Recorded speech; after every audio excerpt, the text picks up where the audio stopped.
my Father's house, there's a place for me. I'm a child of God, yes I am. This is session 1 of what I'm calling the Father's House. I want to spend this week looking at what that actually means in biblical terms. Jesus used the term 3 times. The first one, Luke 2:49. He was only 12 years old, and when the family were returning home after the festival in Jerusalem, he stayed behind, and they didn't realise until they got to the first night's stopping place, saw that he was missing and went frantically back to Jerusalem to find him, looking for him, and eventually found him in the temple. And his mother scolded him that, how could he do this and give them such a worry? His answer was, "Why were you searching for me? Didn't you know I'd be in my Father's house?" Now, they didn't understand exactly what he was saying at that point. John 2:16, Jesus had visited the temple, and they were selling animals and changing money for the temple tax. But they were charging exorbitant prices, and they were turning what should have been a place that drew people to God into a market. And he drove them out and he said, "Get these out of here. Stop turning my Father's house into a market." So both these references are speaking to the temple, and so we can sort of just see this, that's a nice term for the temple, because it was God's dwelling place. It's where he dwelt amongst them. However, there's another reference, and this is in John 14:2. Here he says, "My Father's house has plenty of room. If it were not so, would I have told you that I'm going to prepare a place for you? And if I go and prepare a place for you, I will come back and take you to be with me, that you may be with me where I am." Now, obviously, he's not talking about the temple there. The Father's house had a special meaning in biblical times. Families in those days, now obviously he's not talking about the temple there. The Father's house had a special meaning in biblical times.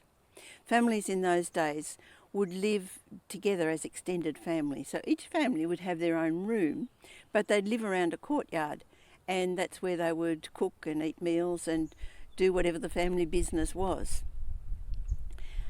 The oldest male of that group was the patriarch of the family, and it was his role to see that every member of the family was cared for, and so he really had control of all the family's resources.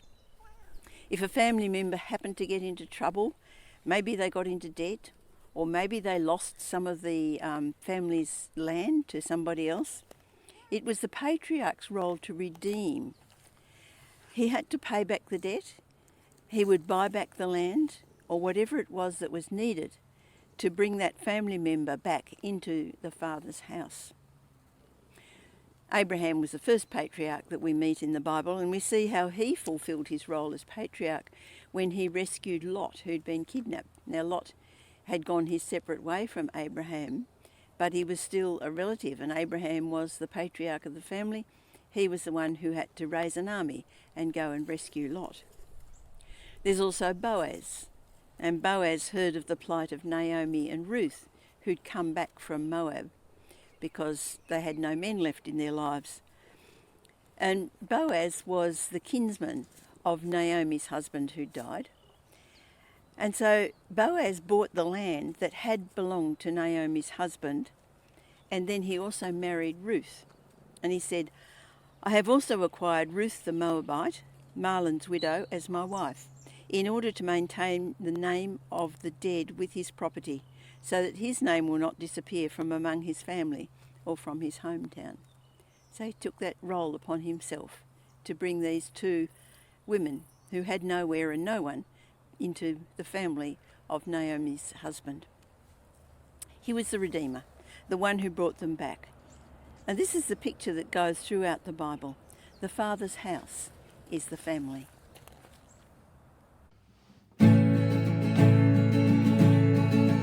Who am I that the highest King would welcome me? I was lost, but he brought me in of his love for me.